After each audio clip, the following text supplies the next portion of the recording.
thousands of years ago, primitive man developed his keen sight by constantly having to use his eyes in searching for foes and food.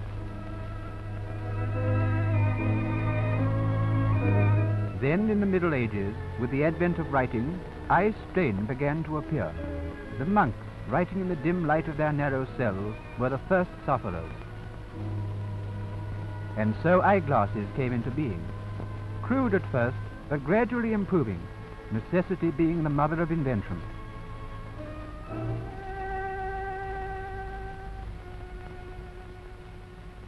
Many years ago, if you had any doubt about your eyesight being good, you probably went to a place like this, where the tests were more like a spelling lesson than an optical examination.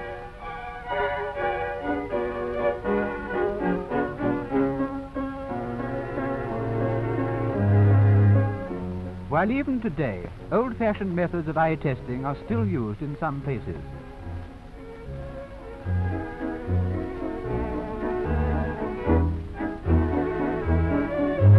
How beautiful eyes can be, yet it has taken thousands of years to learn the importance of caring for them properly.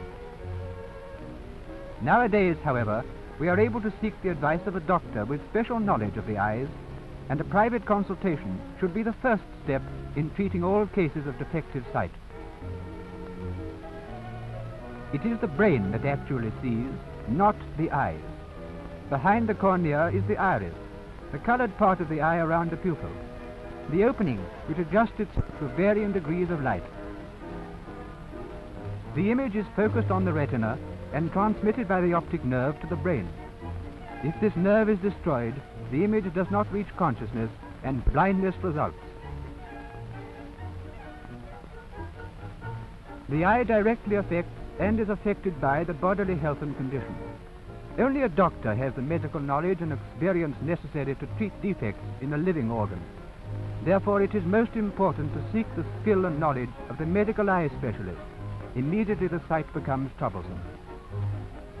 So many diseases show their first symptoms in the eye that skilled examination of the fundus, or back structures of the eye, is of the greatest importance. Any change in color or condition is carefully noted. In many cases, the eye specialist finds it necessary to make use of other appliances in addition. And finally, having assured himself that the trouble is not caused by bodily defect, he tests the patient for imperfections of sight. Some people are colorblind, and in these days of colored traffic signals, everyone should be examined for this particular defect, which, strangely enough, afflicts more men than women. And so the examination goes on until the eyes have been completely tested. Then, if necessary, the eye doctor gives the patient a prescription for glasses, to be made up by a qualified dispensing optician. For inaccurately made glasses do more harm than good. Careful measurements are taken so that the frames may fit comfortably and in the correct position.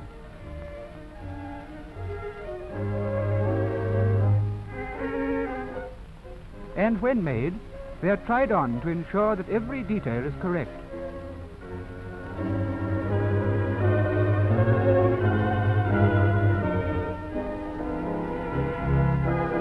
Who said that glasses were not attractive?